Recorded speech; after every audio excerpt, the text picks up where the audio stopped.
Om Swastiastu, selamat pagi semuanya. Perkenalkan, nama saya David Febrianto Sirait dengan NIM 2305511107. Di sini saya akan menjelaskan bagaimana cara menggunakan MS Project. Jadi pertama-tama, setelah kita klik New Document, kita bisa klik File di pojok kiri atas dan klik Option di kiri bawah. Nah, di sini kita akan mengatur pada tampilan display dan schedule-nya. Untuk display, di sini kita bisa mengubah currency, di mana saya menggunakan IDR atau rupiah. Lalu kita lanjut ke schedule. Pada schedule, sini ada default start dan default end time-nya. Ini bisa kita sesuaikan dengan yang kita mau. Di sini saya tetap menggunakan 8 jam kerja dari jam 8 pagi sampai jam 5 sore. Selanjutnya, pada bagian new tabs ini, kita ubah dari manual menjadi auto schedule. Dan pada bagian durasi, ini bisa kita ubah menjadi days atau weeks ataupun yang lain. Di sini saya menggunakan durasinya dalam bentuk hari. Kalau kita klik OK, kita lanjut pada bagian project, kita klik project information. Di sini kita ubah start date-nya sesuai jadwal yang ingin kita lakukan dimulai kapan. Saya akan melakukan pada tanggal 6 Januari 2026. Lalu kita fill dulu. Selanjutnya masih pada bagian project, pada bagian change working time, kita ubah buat kalender baru, misalnya proyek rumah 2 lantai, kita klik OK. Jadi di sini kita bisa menginput hari atau tanggal libur nasional. Contohnya pada Januari 2026 ini ada libur nasional pada tanggal 16 Januari. Jadi di sini kita input libur 1. Selanjutnya pada bulan Februari, di tanggal 17 Februari ada libur 2. Pada Maret ada libur juga di tanggal 19, kita input libur 3. Nah, ini kita sesuaikan terus sampai kira-kira proyek kita selesai. Di sini saya hanya menyontohkan 3 libur nasional saja. Lalu kita klik OK. Kita kembali lagi pada project information. Pada bagian kalender, kita ubah sesuai dengan kalender yang baru saja kita buat. Lalu kita klik OK. Lalu kita akan mengerjakan pada bagian kiri ini, kita mulai dari task name-nya dulu. Ini adalah pekerjaan-pekerjaan yang bisa kita dapatkan dari RAB yang kita buat. Di sini saya sudah menyiapkan contoh-contoh pekerjaannya.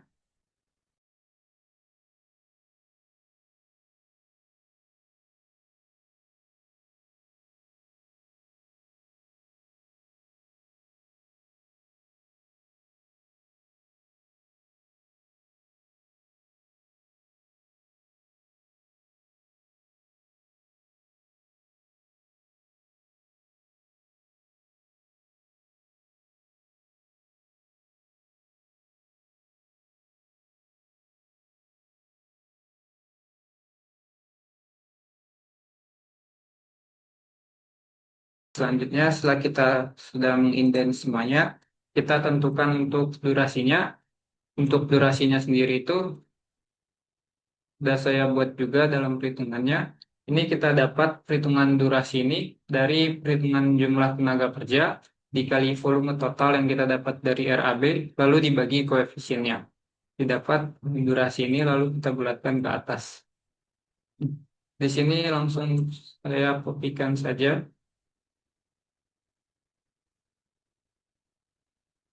Lalu kita masukkan pada durasinya. Setelah durasinya sudah masuk semua, kita bisa lanjut pada predecessor. Nah, kalau kita menentukan hubungan logika ketergantungannya. Di sini juga saya sudah membuatnya pada Excel. Jadi kita langsung kopikan saja.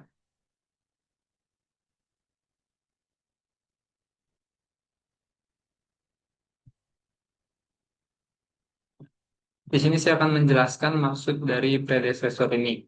Jadi angka-angka ini adalah nomor dari setiap uraian pekerjaan ini. Contohnya 2 ini maksudnya pada pekerjaan pemasangan bau plank bisa diselesaikan, bisa dimulai ketika pekerjaan yang nomor 2 yaitu pekerjaan pembersihan lahan itu telah selesai. Dan pada pekerjaan galian pondasi juga seperti itu. Di sini tertulis nomor 3, artinya pekerjaan galian pondasi bisa dimulai ketika pekerjaan yang nomor 3, yaitu pekerjaan pemasangan bow plank, telah selesai. Untuk arti FF ini artinya finish to finish, yang artinya 5 FF, yaitu pekerjaan nomor 6 atau urugan pasir bawah pondasi ini bisa dilakukan, selesainya itu bisa berbarengan atau bersamaan dengan pekerjaan yang nomor 5. Begitu juga untuk SF, artinya start to finish, artinya pekerjaan sebelumnya bisa dimulai, tapi pekerjaan yang sekarang itu sudah finish duluan. Lalu ada juga FF plus 1 hari, artinya finish pekerjaan yang sekarang ini finish 1 hari setelah pekerjaan sebelumnya selesai. Tentunya di sini setelah pekerjaan nomor 21, berarti setelah pekerjaan kolom selesai, 1 hari setelahnya pekerjaan ring balok harus sudah selesai. Gitu juga untuk SS, yaitu start to start, artinya pekerjaan bisa dimulai bersamaan. Nah, setelah kita menginput predecessor, maka sudah terlihat pada bagian gancap di sini, sudah ada alur pekerjaannya. Lalu kita bisa juga membuat critical text pada gancap ini. Caranya kita klik gancapnya, lalu pada tampilan critical text ini kita centang saja, yang artinya pada warna merah ini adalah uh, garis kritisnya atau kerjaan yang kritisnya.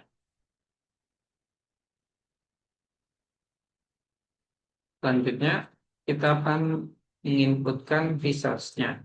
Sebelum kita input, kita harus membuat dulu pada result sheet-nya. Kita klik gancar ini, lalu kita result sheet. Lalu pada resource name ini kita masukkan sumber daya apa saja yang kita butuhkan. Misalnya di sini ada vendor, kepala tukang, tukang kayu, tukang besi. Lalu untuk max-nya ini sendiri artinya jumlah maksimal pada setiap sumber dayanya. Di sini mandor kita max-nya 200% atau 2 orang. Kalau tukang kita buat 200%. Untuk tukang 500%. Begitu juga untuk sumber daya materialnya nanti. Di sini saya sudah coba membuat pada Excel-nya sumber daya apa saja yang dibutuhkan. Jadi ini ada sumber daya yang akan digunakan pada proyek nantinya. Langsung saya kopikan saja. Nanti pada untuk material kita bisa mengubah semuanya menjadi material. Ya, begini juga sampai seterusnya. Lalu untuk harganya kita bisa lihat pada eh, harga standar pada daerah masing-masing. Di sini saya juga sudah menyiapkan untuk harga di setiap materialnya. Bisa kita inputkan saja langsung dari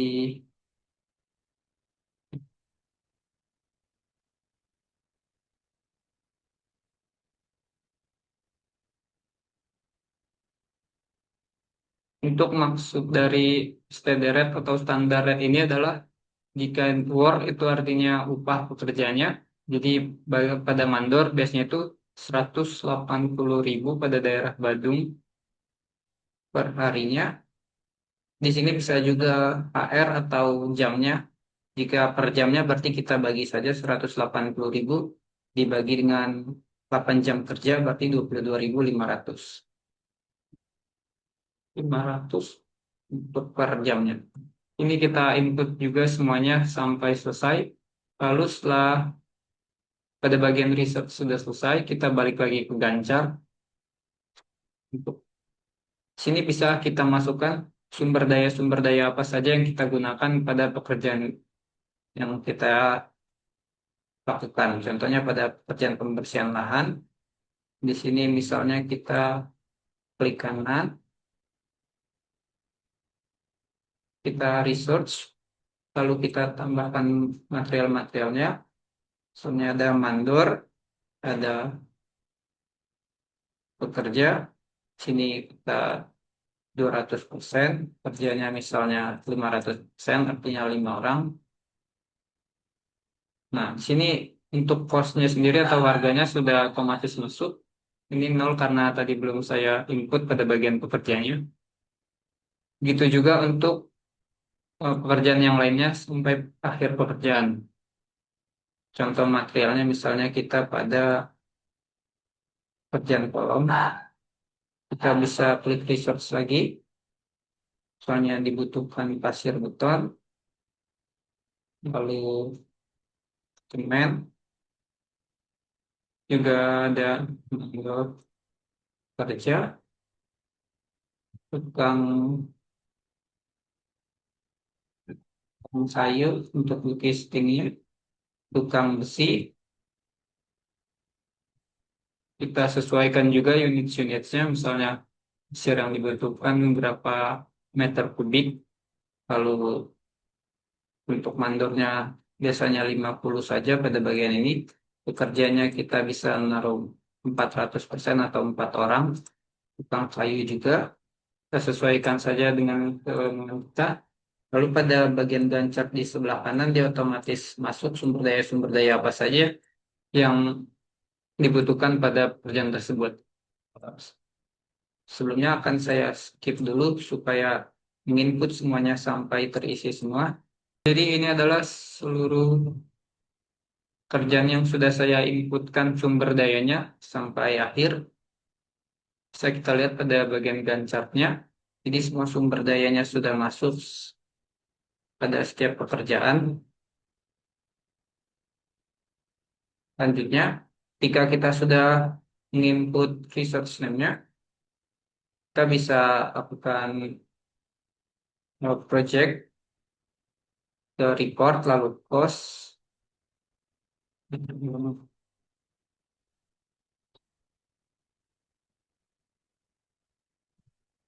di ini aja deh.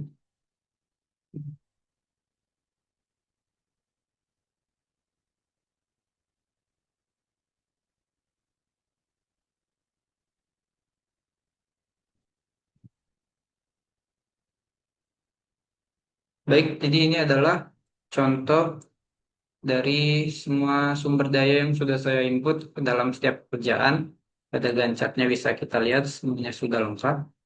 Jadi setelah kita menginput resource atau sumber dayanya, kita bisa melihat harga dari setiap pekerjaannya. Caranya itu kita klik add in column ini, kita klik cost, maka akan semua harga di setiap pekerjaan ini terlihat sampai akhir. Nah, sebelum itu kita bisa kembali lagi pada gancar ini, kita klik project summary text untuk menampilkan hasil dari keseluruhannya. Jadi pada proyek yang saya buat ini berdurasi 138,5 hari atau 139 hari dengan harga itu 525.216.500. Setelah sudah dapat hasil seperti ini, kita bisa lakukan ke bagian record, lalu pada cash flow. Di sini bisa kita lihat ada remaining cost 525, cost variance-nya 525 juta, dan actual cost baseline-nya itu 0. Nah, saya akan jelaskan dulu apa itu actual cost baseline, remaining, dan cost variance ini sebelum saya melanjutkan buku FAS. Jadi actual cost ini itu artinya biaya real atau biaya yang sesungguhnya yang kita keluarkan dalam proyek. Jadi untuk menampilkan actual cost ini, kita bisa balik ke Gantt lagi. Lalu pada add new column ini, bisa kita klik yang percent work complete ini. Misalnya kita untuk proyek ini jika baru berjalan 70%, maka kita bisa lihat lagi di bagian cash flow-nya. Untuk 70% pekerjaannya itu baru hanya mengeluarkan sekitar 154 juta saja. Sedangkan tadi ada 525 juta untuk total keseluruhannya. Berarti pada progres 70% masih menyisakan biaya 370 juta 367 ribu. Lalu untuk memunculkan baseline cost-nya itu, kita bisa ke Gancar, lalu kita klik baseline cost. Nah, di sini kita pada bagian project, kita set baseline-nya dulu terlebih dahulu. Set baseline, kita bisa memilih ya, pekerjaan yang kita inginkan saja atau keseluruhan. Di sini saya pilih yang entire project atau keseluruhan. Maka akan sudah keluar semua baseline cost-nya. Jadi baseline cost ini adalah rencana biaya atau biaya yang kita rencanakan. Misalnya saya mengawali pada proyek ini dengan harga 600 juta. Kita balik lagi ke reportnya. Pada bagian cash flow dengan baseline-nya 600 juta, actual cost pada 100, pada 70% hanya mengeluarkan 154 juta dan masih tersisa 370 juta. Baru kita melihat kurva S-nya. Jadi di sini maksudnya itu kenapa bisa berbentuk seperti ini? Karena pada awal pekerjaan ini masih hanya pekerjaan persiapan, jadi biaya yang dikeluarkan tidak begitu banyak. Lalu pada pertengahan, seperti pekerjaan struktur dan arsitektur, situ sudah memakan banyak biaya. Makanya eh, kurvanya meningkat seperti ini. Lalu pada pekerjaan akhir, sudah semua pekerjaan sudah selesai, jadi hanya kerjaan finishing saja, berarti cost-nya tidak memakan biaya banyak lagi. Ini kita bisa klik kanan di sini, lalu show field list, kita edit, kita bisa melihat kurva S-nya karena ini untuk satuan bulanan, kita bisa melihat jika weeks itu seperti ini.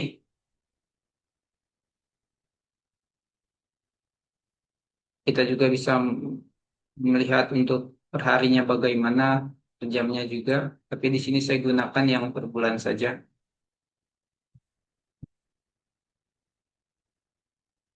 Lalu di bagian bawah grafik ini ada rekapan pekerjaannya dan juga harga-harga pada aktual cost-nya. Jadi contohnya pada pembersihan dan pengukuran memakan sekitar 2.160.000, gitu juga sampai pekerjaan akhirnya.